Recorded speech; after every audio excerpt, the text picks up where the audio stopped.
met this student. His name is Robert, and he was diagnosed very early on in his elementary school career as being behavior disordered and emotionally disturbed. He actually had sort of a reputation in a 6-county area because every time he got into a class, it wasn't very long before they found a way to kick him out of a class. And so when it came time for Robert to head to high school, he went back to his home school and happened to meet a teacher with a passion for teaching all kids to read. And she emailed me on one occasion to tell me Robert's story. I think she was just so excited by it. She wanted to share it with a professional. And we actually did meet Robert on one occasion. He came to one of my workshops in the Detroit area, and I interviewed him in front of this room of teachers and principals and psychologists and so forth, because I thought he had such insight into what had happened to him, and he could reflect.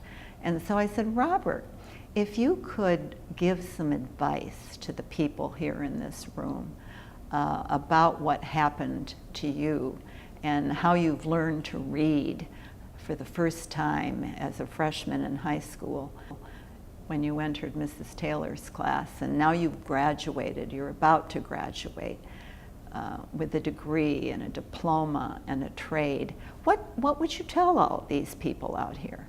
And so I gave him a couple of minutes to think about it, and then he stood up there. He was just your typical teenager with the, sort of scraggly hair and a couple of earrings and slouchy clothes. But his answer was brilliant, because he said, teachers should spend more time getting to know their students as individuals. He said, Mrs. Taylor was the first teacher who ever really paid attention to the fact that I didn't know how to read. Now, that was undoubtedly in Robert's cumulative file and all of his case studies and annual reviews and so forth, but people got so focused on controlling Robert's behavior that they forgot to look at why all this acting out. He just wanted to learn to read. Robert needed somebody to look at him as an individual and not just a stack of paper, but a person.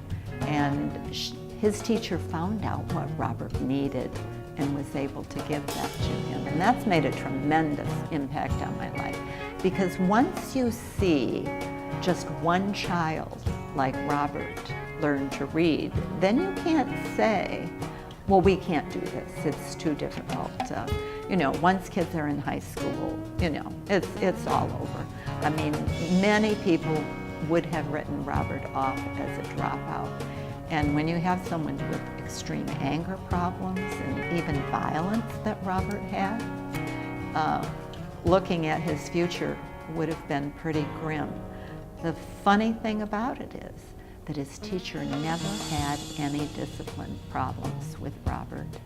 He won a citizenship award from the principal, and he was shelving books in the library. Now, does this sound like the kid we know as Robert? And I think many of our students could have a turnaround like that if we just spent a little more time early on getting to know them as individuals.